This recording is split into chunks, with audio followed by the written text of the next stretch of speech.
수능을 조사 간다면 결과 제한이 있잖아요. 그리고 못하고 이채원 학생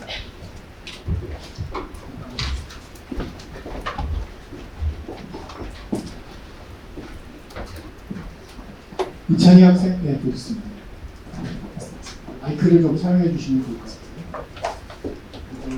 약간 교육제도 치과 사회라고 하는 무엇을 어떻게 하면 민감화가 되는 그런 얘기가 주요 있는데 이찬희 학생이 간치과 관련 얘기를 해서 좀 힘들어왔어요. 간단히 소개를 이거를 기반으로 해서 하고 싶은 이야기를 좀 해보면 좋을 것 같아요. 마이크에 큰 소리로.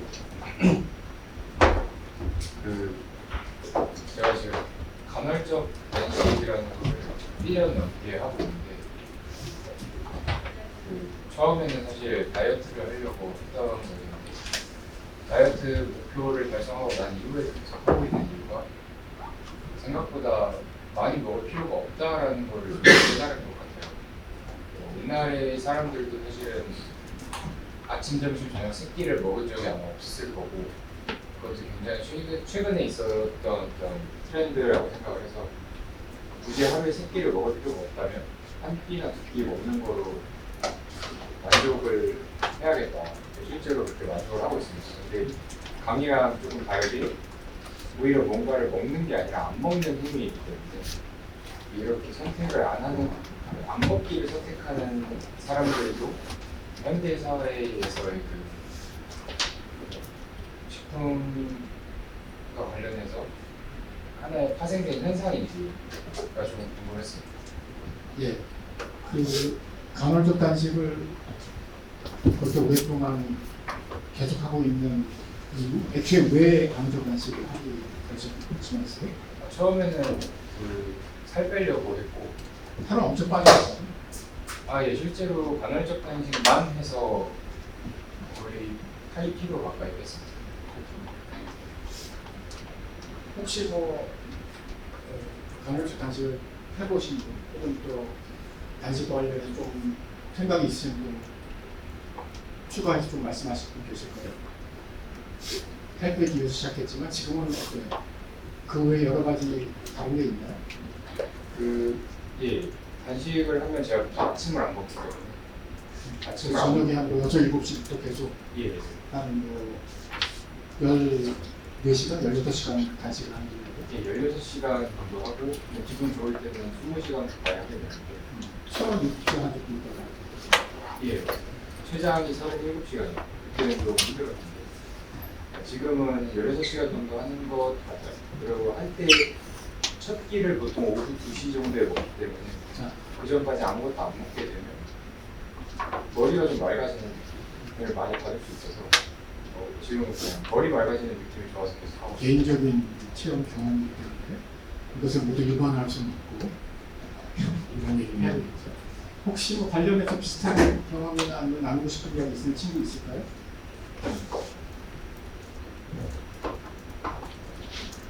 네. 이건 저 사회학자 입장에서는 사실 이 문제에 대해서 전문가가 아니기 때문에 일반화된 어떤 이야기를 할 수는 없을 것 같아요. 개인의 경험도 있고 저도 사실 간헐적 단식을 한 적이 있어요. 한 2달 정도. 근데 확실한 것은 체중을 빠진다는 건 확실한 것 같고요. 저 같은 경우는 이제 본태성 혈압이라고 해서 유전적으로 그냥 본인을 알 수 없는 나이가 들어가면서 혈압이 올라가서 사실은 간헐적 단식을 한 것이었는데 혈압도 좀 내려가게 하더라고요. 근데 이제 그 상태를 계속 유지하는 게 쉽지 않아서 개인적으로 감정이 그래서 이제 감정이 회의가 있어 회식을 한다거나 이런 경우가 있으면 더 단식 시간을 더 늘린다든지 이런 경험을 통해서 괜찮은 개인의 건강, 신체를 위해서 굉장히 괜찮은 경험을 했던 것 같아요. 각주는 역시 개인의 경험들을 절대로 함부로 그냥 따라하지 마시고. 근데 이제 일반적으로 좀 얘기할 때 현대사회의 어떤 신문화라고 하는 게 광고나 마케팅이나 혹은 다양한 방식의 이제 음식을 많이 먹도록 하는 그런 이제 소비 혹은 과식 문화가 현대 사회에서 적어도 지난 20, 30년 동안에 굉장히 만연한 것은 사실인 것 같아요. 그래서 실제 국민건강영양조사 같은 것들을 보면 한국인들이 1인당 칼로리 소비가 이렇게 늘어났습니다. 그에 비해서 분명한 것은 우리가 그전에 비해서 생체 활동을 덜 하고 있죠. 사실. 저희가 대부분 다 머리를 써서 그리고 이제 공부를 하고 나중에 직장 생활을 되거든 이렇게 하기 때문에 그런 의미에서 본다면 우리는 그런 과식 사회에 살고 있다는 걸 분명한 것 같아요. 그래서 그리고 또 하나 이제 하루에 세 끼라고 하는 것에 대해서도 약간의 음식사 하는 사람들한테 이견이 약간의 다른 의견이 있긴 하지만 일반적으로 하루 세 끼가 굉장히 고정된 음식 문화처럼 된 것은 산업사회 이후에 노동자들이 장시간 노동하고 하루에 14시간 노동한다 했을 때 규칙적으로 아침, 점심, 저녁이라고 하는 식사를 먹고 계속해서 일정한 노동 강도를 유지하기 위한 이런 것에 위한 것이 굉장히 많다고 얘기하거든요. 그래서 또 사실 전통 사회에서 우리나라 농경 사회에서도 기록들을 보면 하루에 2끼가 굉장히 많이 있어요. 그리고 점심은 그야말로 가볍게 때우거나 점심 마음에 점을 찍는다 뭐 이런 식으로 해서 식사의 의미보다는 약간 간식의 의미라고 할까 이런 것이기 때문에 지도 같은 형태의 규칙적인 어떤 지금 여러분도 아마 이제 하루에 3끼 안 드시는 분도 많을 거예요. 굉장히 다양한 방식의 하루 습관 형식이 있을 것 같아요. 어쨌든 하루 3끼가 일종의 규범처럼 되고 하루 3끼를 먹고 무슨 그 다음에 치약을 하루에 3번 닦고 이런 식의 이런 레토릭들이 이렇게 일반화된 것은 그 역사는 인류의 어떤 먹기의 역사로 보면 그렇게 오래된 것은 아니다. 그런 두 가지죠. 우리가 과식 문화 사회에서 살고 있고 그다음에 이제 하루 3끼라고 하는 게 굉장히 현대적인 식습관이기 때문에 아마 새로운 생활 습관, 새로운 다양한 사회 변동에 따라서 아마 그런 것들도 새롭게 사회적으로 재구성될 열려진 질문이라고 생각해요. 그리고 개인적인層면에서는 아마 여러분들이 저도 개인적인 경험에서는 간헐적 단식이라든지 음식 적게 먹기 하루에 총량을 되게 정해놓고 내가 어쩔 수 없이 저녁을 많이 먹었을 때는 그 다음날 이제 금식한 단식하는 시간을 좀 더 늘려서 그 열량을 사용할 수 있도록 이런 이제 현대 사회, 산업 사회의 비만의 문제가 굉장히 일반화됐기 때문에 미국도 말할 것도 없지만 사실은 한국에서도 성인 여성을 제외하고는 비만이 지금 꾸준히 증가하고 있고 특히 남성 성인의 비만도 꾸준히 증가하고 있고 여성은 여러 가지 이유로 굉장히 복합적인 사회적인 이유로 여성의 비만이 굉장히 완만한 속도로 감소하거나 현 상태를 유지하고 있어 평균적으로 볼 때. 그래서 우리가 이런 사회적인 어떤 변화들을 보면 조금 연령을 주고 괜찮아요. 아니면 그 대신에 이제 운동량을 늘리고 움직이는 전체적인 활동량을 늘려야 되겠죠. 그래서 이게 다양한 방식의 다이어트에 관한 여러 가지 사실 유튜브 보면 너무나 아마 여러분들 많이 경험했을 거예요. 네. 간헐적 단식 개인적으로는 그런 경험이 있다 이렇게 말씀드리고 대단한 것들은 계속 유지한다고 하는데 자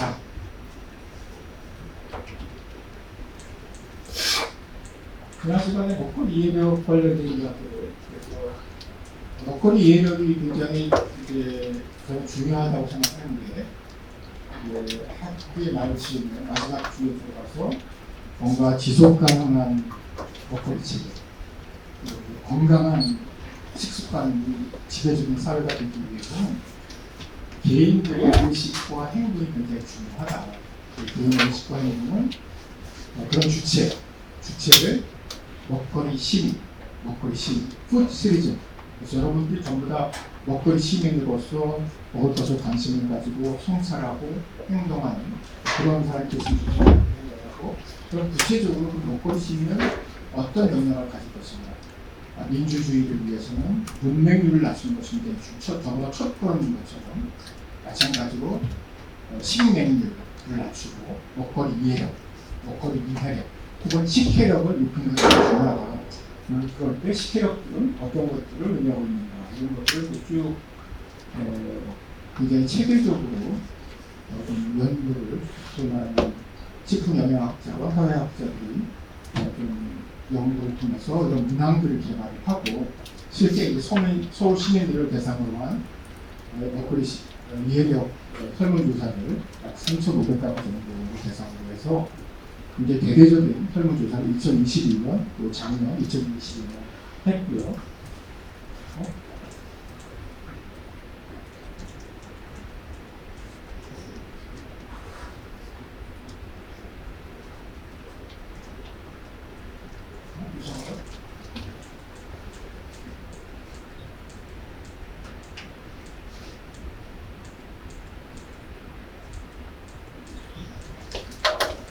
주인공 항상 주인공 또 조류가 잘못한 줄 알고 제가 잘못했어요. 서울시내 먹거리 이해력 100점 만점으로 척도한 거예요. 그래서 이제 여러분들 해보셨지만 각 문항마다 5점씩 리커트 스케일이라고 하죠. 리커트 스케일이라고 해서 매우 그렇지 않다, 그렇다, 매우 그렇다까지 5점 척도로 해서 여러 문항들을 가지고 이제 여러분들의 점수를 뽑아내서 그것들을 이제 총합산을 하고 100점 만점을 환산하는 것인데 전체로 볼 때 서울 시민들의 먹거리 이해력은 점수는 62점이었어요. 62점, 100점 만점이에요. 그리고 2021년에 비해서 2022년은 약간 상승했다. 상승폭은 크지 않기 때문에 측정의 오차나 혹은 샘플링의 어떤 차이가 있을 수 있어서 크게 이렇게 막 의미를 두건 않아서 어쨌든 약간 상승했다.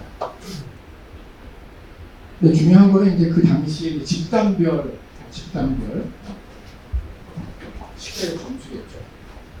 그래서 남성보다 여성의 점수가 좀 높잖아.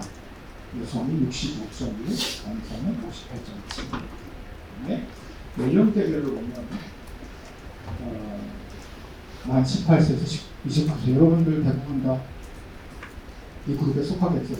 혹시 뭐 30세 넘는 분도 있을 수 있고 아니면 만 17세에 천재 소년이 들어왔을 수 있겠지만 57.1 소년들도 점수가 낮은 것 같고 대체로 40대, 50대가 점수가 높습니다. 그리고 나이가 들어가면서 스펙이 떨어집니다. 그 다음에 이제 직업별로 볼 때는 학생 집단이 가장 낮았습니다. 여러분들은 55점, 57점. 그래서 대체로 젊은 사람들이 먹거리에 대한 관심이나 이해도가 좀 낮더라. 이런 결과가 있어요. 근데 여러분들은 어땠을까요? 여러분들은 이 수업을 들을 때부터 상당히 먹거리에 관심이 있냐, 이해도가 높은 학생 들었나요? 아니면 그래도 한 2주 정도 수업을 들으면서 약간 먹거리에 대한 관심과 이해도가 높아졌을 수도 있다. 평균은 맨 왼쪽에 보시면 70점, 70.7 그다음에 높게 나왔어요. 훌륭합니다. 그리고 각 영역별로는 영양 관련, 영양이나 조리 관련 69점, 그다음에 문화 관계 관련 69.6, 그다음에 사회적인 혹은 생태적인 이런 것에 대해서 또 가장 높게 나왔고요. 그다음에 성별로는 여성이 남성보다 약간 높게 나왔고 남성은 70.2에 비해서 여성은 72. 두 집단의 가장 큰 차이는 사회생태적인 그런 영역에 대한 먹거리 이해도가 여성이 76.2점, 여학생이 72점. 그래서 여학생들이 사회생태적인 그런 먹거리 관련된 영역에 대해서 더 관심도가 높고 이해도가 높은 것으로 나왔다. 그다음에 이제 우리 조교 양희정 선생님이 먹거리에 대해서 굉장히 중요한 거는 변수 가운데 하나가 자취 여부일 것 같다. 그렇게 제안. 본인이 자취를 하고 있죠, 그죠? 그래서 자취를 집어넣었어요. 근데 양 선생이 그 자취를 제안했을 때는 자취를 한 학생들이 더 먹거리 이해력이 높을 거라고 생각했나요? 네, 아무래도 직접 요리를 해야 하는 경우가 많아서 더 높을 거라고 생각했어요. 그랬는데 결과는 약간 다르게 나왔어요. 그래서 오히려 자취를 한 경험이 없는 이 먹거리 이해력에 대한 점수도 높게 나오고 자취 경험이 있지 않고 점수가 좀 낮게 나와서 이거는 정말 약간 저도 의외인데 왜 그럴까 이런 생각을 해봤는데 자취를 하는 사람은 자취한 경험 있는 사람들은 양 선생처럼 직접 조리를 해먹고 이러는 학생들도 있지만 오히려 반대로 지난번에 잠깐 몇 학생들 얘기를 들어보면 오히려 매식을 그냥 사먹는 사먹고 이렇게 실질적으로 크게 뭐 그것 때문에 감사한 마음을 가진다든지 이런 것은 하지 않고 그냥 기계적인 소비를 하는 것이 아닌가 추정할 수 있고 만약에 이 질문의 답을 얻기 위해서 제가 좀더 심층적인 질적 분석을 해봐야 도대체 왜 이런 차이가 드러나는지 알 수 있을 것 같고요. 마지막에는 이제 전공별입니다. 전공별. 인문사회, 이공, 보건의료. 굉장히 이제 흥미로운 전공에 따라 어떻게 다를까. 그래서 이공계 학생이 인문사회 학생보다 더 먹거리 이해력이 높고 먹거리에 관심과 이해도가 높은 나왔어요. 저희가 처음에 이공계와 인문사회만 이렇게 나누려다가 전공을 보니까 이제 약간 보건의료, 간호 이런 쪽이 있어서 그쪽 학생들이 훨씬 더 이런 음식이나 먹거리에 관심이 높을 거다, 많을 거다. 그래서 이제 세 집단으로 나눈 거거든요. 근데 굉장히 의외로 보건의료 학생들이 점수가 되게 낮게 나왔죠. 그래서 이런데 이걸 설명하기 전에 여러분들 통계 데이터를 100% 믿지 마라. 그런 교훈을 주는 거예요. 그래서 이 원자를 제가 검토를 했어요. 그랬더니 일부 학생 누군지 모르겠죠. 무슨 익명을 조사했기 때문에 계속 111111만 계속 돌렸더라고요. 샘플 사이즈도 굉장히 적고 그래서 다음에는 좀 이런 구체 같은 거에 왜 이런 수업 시간에 설문을 하고 있나 그래서 이제 1111 불러서 모르겠어요. 본인이 진짜 전혀 아무런 관심과 이해가 없어서 그럴 수도 있고 아니면 그냥 번거로워서 그럴 수도 있고 그러다 보니까 이 케이스가 워낙 적은 데다가 사실 67명의 소수의 학생을 가지고 이렇게 집단별 분석을 하는데 통계적으로 큰 의미는 없어요 사실.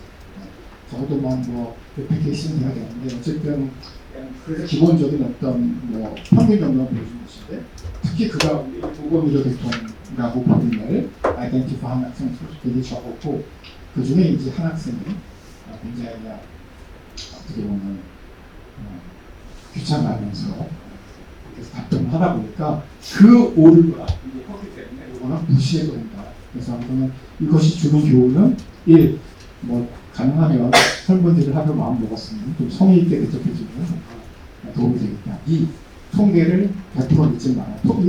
이게 그냥 신문 보도에 나왔다면 보건의료 학생들은 너 가르쳐주는데 사실은 그 샘플 사이즈가 굉장히 적고 극단치에 의해서 이게 편포되고 그런 경우가 나온 거죠. 그래서 특히 사회과학 하시는 분들은 통계가 가질 수 있는 허구 이런 것에 대해서도 좀 인식할 필요가 있다.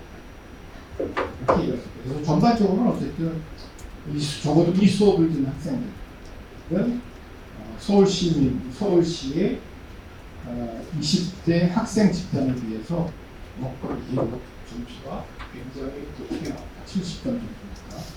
그래서 이제 고무적인 아까 50 몇 점 됐잖아요. 그래서 저쪽 학생 집단입니다. 아마 그거는 약간의 셀렉션 바이어스를 쓸 수 있겠죠. 여러분들 이 수업을 들었을 때는 다른 학생들에 비해서 그래도 현재 19원 주의하십니다. 두 번째는 그래도 한 2주 동안 이 질문과 관련되는 그런 전체적인 메시지가 어쨌든 강의를 통해서